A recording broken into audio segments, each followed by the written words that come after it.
I'm a fat boy. I love barbecue. Cheesesteaks are really good, though, so don't quote me on it.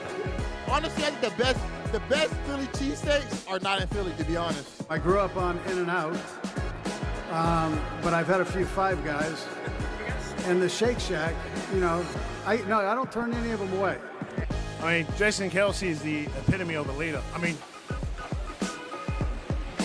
let me clear these notes. I got him as my screensaver, as Fat Batman. Yeah, that's how much of an inspiration he is to me, man.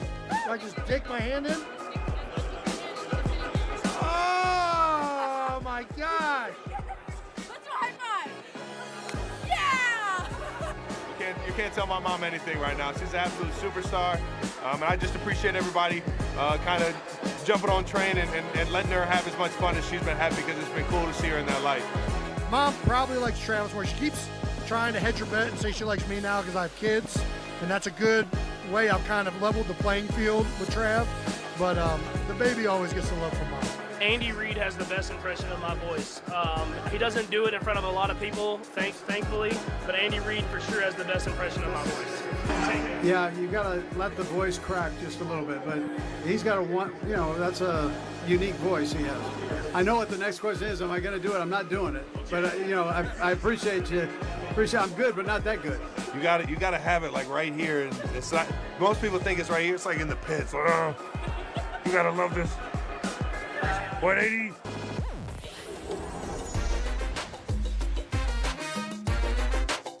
Fantasy Football Happy Hour with Matthew Berry, served by Applebee's.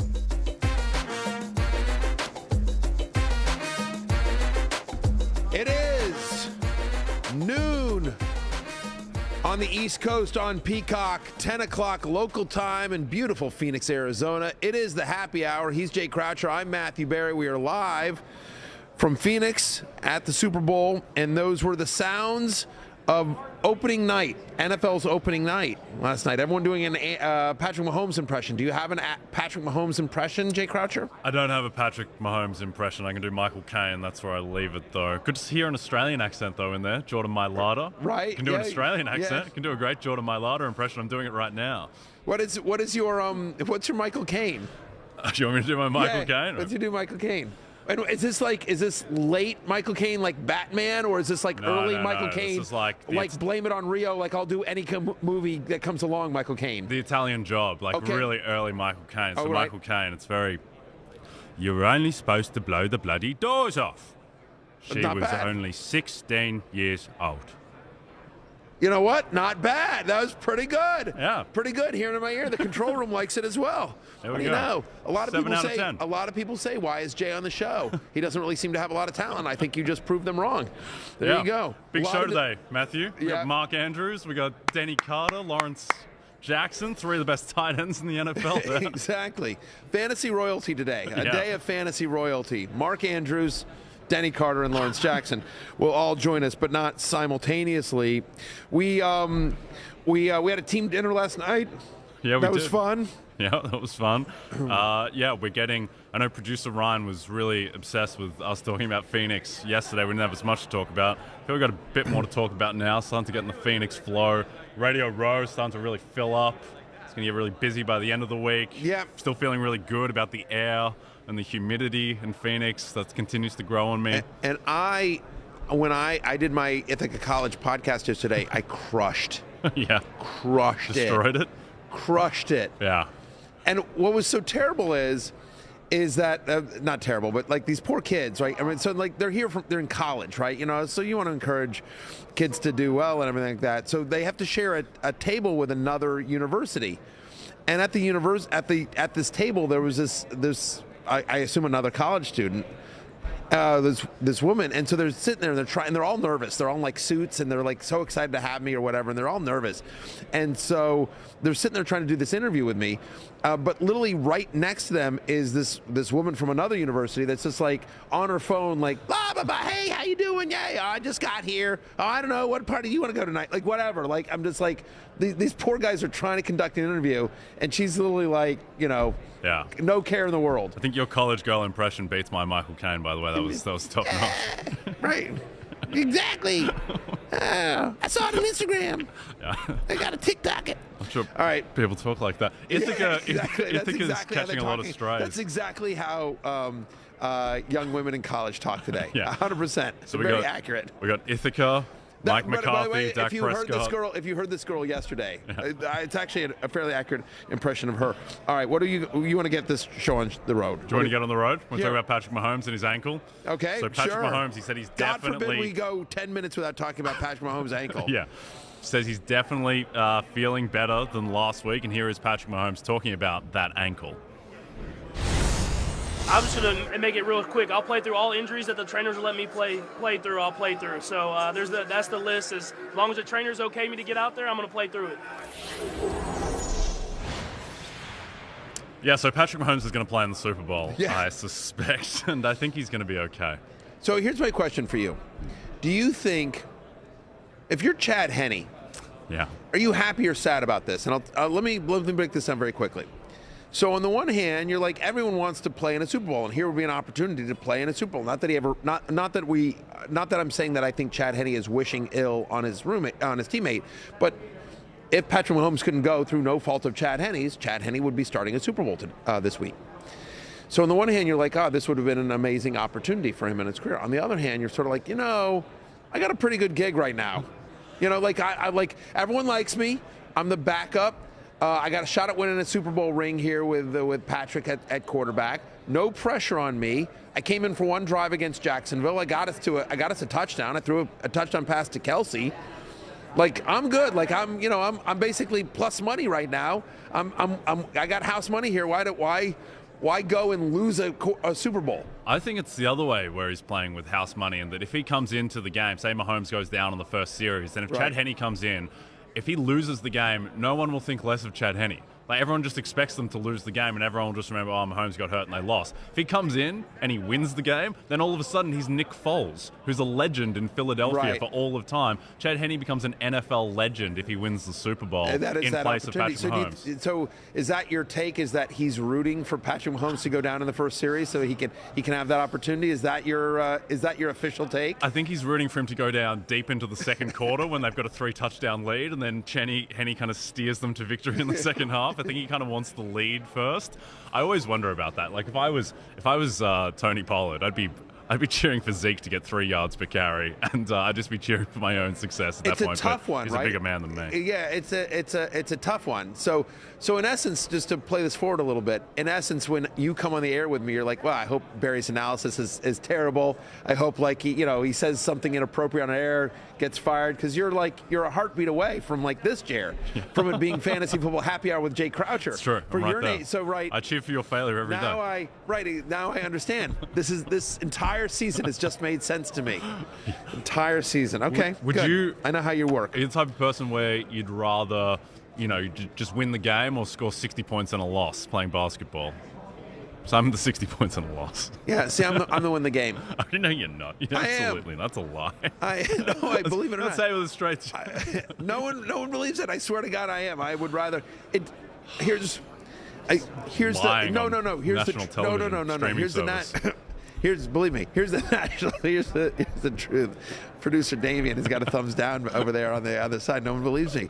Here's what I will tell you. Look, you're giggling. I am, because I'll tell you why. Two reasons. It depends on the activity, meaning that, like, if it's what I do for a living, like this, like, would I want to just be like the 8th banana on a show that wins an Emmy, or would I want to be the star of a show that doesn't? Like you'd rather be the star, but on a basketball game, like, I'm okay at basketball, but like, I ain't Kobe. You know what I mean? Like, I'm happy to be Steve Kerr. Are you kidding me? Like, mixing teams here, but like, I'm happy to be, I don't need to be Jordan. I'm happy to be Steve Kerr. I guess I'm happy to be Paxson. It's like whether you're happy being like Paul Giamatti, or you want to really go for the kind of home run swing and be kind of Daniel Day-Lewis and potentially not win the Oscar. But I'm all the Kobe mode. All scoring 60.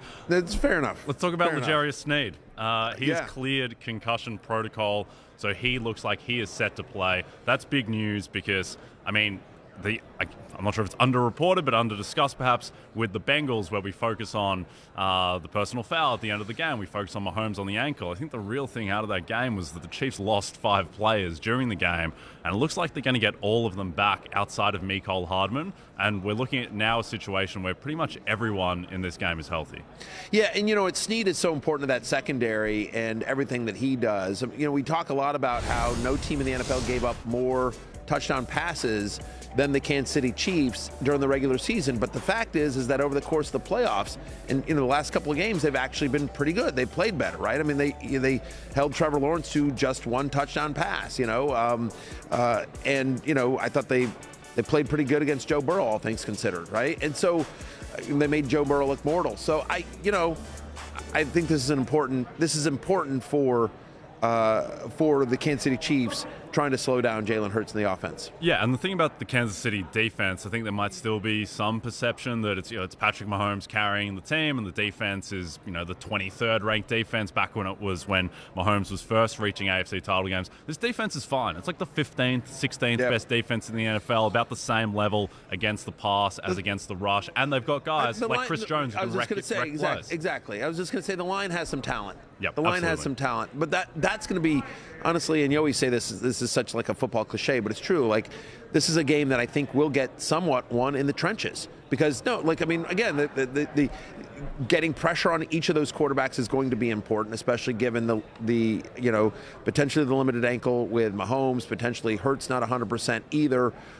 Both teams have really good defensive lines, and so it's just, we expect the Eagles' offensive line to play better. Lane Johnson being back is huge for them.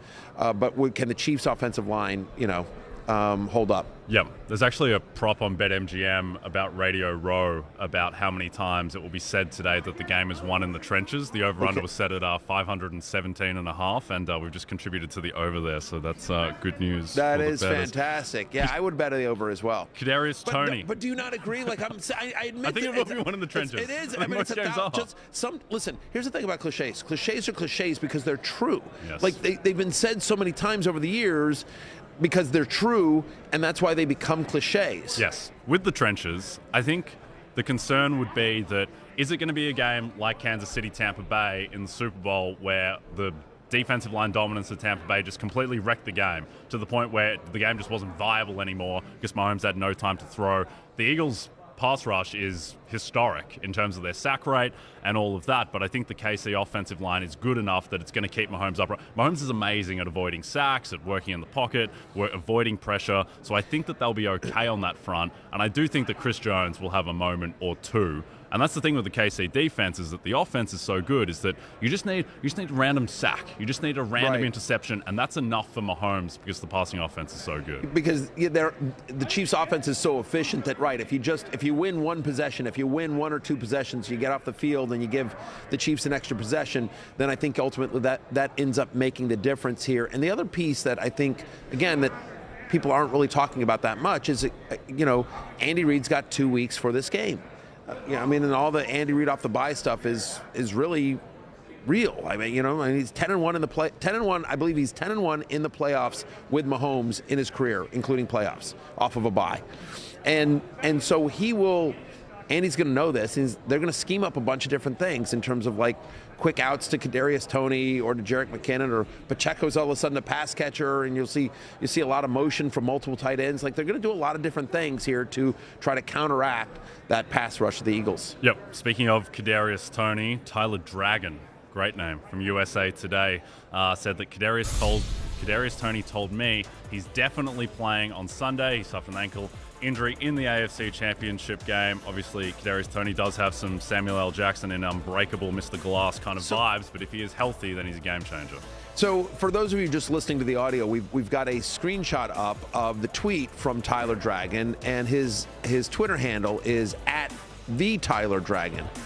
I don't know Tyler, but if your name is Tyler Dragon, do you really need the? As all the other Tyler Dragons? Yes. as opposed to the indefinite article of A, Tyler Dragon. Right, exactly. Yeah, I think feels like he could have just gone with Tyler Dragon. Yeah, some Tyler Dragon. Yeah, one of the. One of the. Yeah. No. You know, it's interesting. Yeah, we should give him some. I don't know if anyone knows Tyler Dragon. Ask him about that. I'm very curious about the choice of the. Please, for the love of God, tell the Tyler Dragon about his error there. Clyde Edwards-Helaire, who we haven't talked about much lately. He's a hot topic earlier in the season. He's been activated from IR. Mecole Hardman goes on IR. Do you expect we're going to see any CEH, any game when he plays? Maybe he's active for a snap. But, I mean, the fact of the matter is like week 5.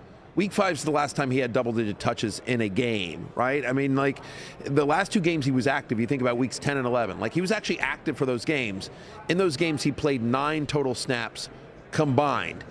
They seem like they're rolling pretty good with Pacheco and McKinnon, and my guess is he'll be active just for a warm body, just in case they suffer more injuries or some setbacks and they need somebody who knows the offense and they can just sort of get in there. But I can't imagine him having a significant role in this offense. And I also don't think that his being activated for the IR makes me feel like, hey, you know what we should do is we should take the unders on Pacheco or McKinnon, anything like that. Yep. I think this is going to be the Isaiah Pacheco show at this point. I just think that what he showed in the receiving game as well, he showed an element that we haven't really seen as much. So I think that, and we'll get into all the props as the week goes on, but I think that Pacheco is going to be used in the passing game more than one would expect. I would think so. The weird part is, by the way, just off of that real quickly, is that I did Kansas City radio yesterday, and I talked to them, and I talked to them about that, and they just said they trust McKinnon so much more in blocking. Yeah. And so, like, weirdly, they need Pacheco as the pass catcher because they need to have McKinnon back there blocking to help protect Mahomes' ankle because they trust him more in that role. So they're like, sorry, McKinnon, but your role's now the unsexy one. Yep, that makes sense. All right, well, I'm looking at an incredibly tall human being who looks suspiciously like Mark Andrews. So that's our cue to go to break. And when we come back, we will talk to the Baltimore Ravens superstar tight end, Mark Andrews. The definitive Mark Andrews interview. The definitive Mark Andrews interview is coming up. When we come back.